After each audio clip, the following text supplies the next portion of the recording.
కదా ఎంక్వైరీకి వచ్చాము. అదన్నీ ప్రాపర్ గా జరుగుతుంటే ఎంక్వైరీ అవ్వదు కదా. చేశాను. రేపు అతనికి చెప్తున్నాను, కలెక్టర్ గారి దగ్గరకు వస్తే కలెక్టర్ గారే చెప్తారు అతనికి ఏం జరిగింది, ఏం రాసాము అన్నది చెప్పలేము కదా.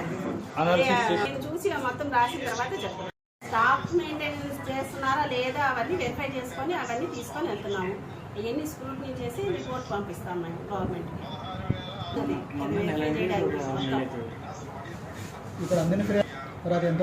ఎవిడెన్స్ తీసుకొని కలెక్ట్ చేసుకున్న స్టాఫ్ నర్సుల దగ్గర అంతా స్టేట్మెంట్ తీసుకొని వెళ్తున్నాము. అదంతా స్క్రూటినీ చేసుకొని రాసి పంపిస్తాము. ఏం చేయగలని చెప్పండి. పేషెంట్ ని ఆపమని కంప్లైంట్ అతనే అవునో కాదని తెలుసుకోవడానికి అడిగాము. నువ్వు పయ్యా నీ పేరేంటో నాకు తెలుసా, నువ్వు ఓంకారన్నా అనుకో అనుకోవాలి కదా, నువ్వే అనుకోవాలి కదా. అందు గురించి పెట్టేశాను.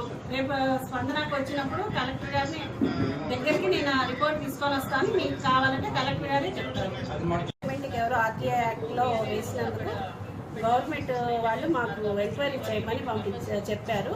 దానికోసము ఎంక్వైరీ చేయడానికి ఈరోజు వచ్చాను. నన్ను ఎంక్వైరీ ఆఫీసర్గా వేశారు. డిసిహెచ్ఎస్ కర్నూలు. నేను దాని పర్టికులర్స్ అవన్నీ తీసుకొని అన్ని అందరి దగ్గర స్టేట్మెంట్స్ తీసుకొని కలెక్ట్ చేసుకొని వెళ్తున్నాను. దాని రిపోర్ట్ ఇవ్వడానికి ఈ వారం 10 రోజుల్లో ఇచ్చేస్తాను. ఆక్షన్ వేసారంట, ఆక్షన్ వేసి అమ్మారంట. అవన్నీ పర్టికులర్స్ అన్ని తీసుకొని వెళ్తున్నా. ఏం జరిగింది అంటే టైంలోనే జరిగింది అది. బెడ్స్, కాట్స్, తర్వాత చిన్న చిన్న ఫ్యాన్, సీలింగ్ ఫ్యాన్, పని చేయని ఫ్యాన్లు, లేబర్ టేబుల్ అంట, ఆపరేషన్ గదిలో ఒక టేబుల్ అయ్యి ఉన్నాయి. తీసుకొని హెచ్డిఎస్ మెంబర్స్ పర్మిషన్ తీసుకొని వేశారండి. 18వ తారీఖు ముందు 6వ తారీఖు ఇక్కడే హెచ్డిఎస్ ఇక్కడే వేశారు. అదే కదా, దానికే మేము ఎంక్వైరీకి వచ్చింది. ఏమి జరిగింది అన్నది ఎంక్వైరీ చేయడానికి వచ్చాను.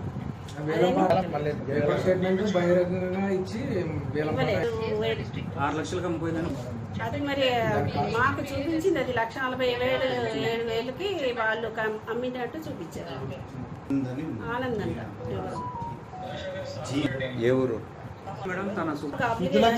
కూడా మేము ఎవిడెన్స్ తీసుకొని వెళ్తున్నాము. అది వెరిఫై చేసి దానికి కూడా మేము రిపోర్ట్ రాస్తాం. దానికి తర్వాత ఏఎన్ఎంస్ రమ్మని రాసాము, ఎవరు రాలేదు. ఏమండేసి రాసాము, వాళ్ళు పంపలేదు, ఎవరిని పంపలేదు. వచ్చాము అది దానికి రమ్మని చెప్పాము, ఒక్క ఏఎన్ఎం కూడా రాలేదు. ఇంకా వాళ్ళు వచ్చి చెప్పకపోతే డిప్యూటీ ఏమండేసరికి ఏఎన్ఎం అందరినీ పంపించండి అని రాశాను, ఒక్కళ్ళని కూడా పంపలేదు.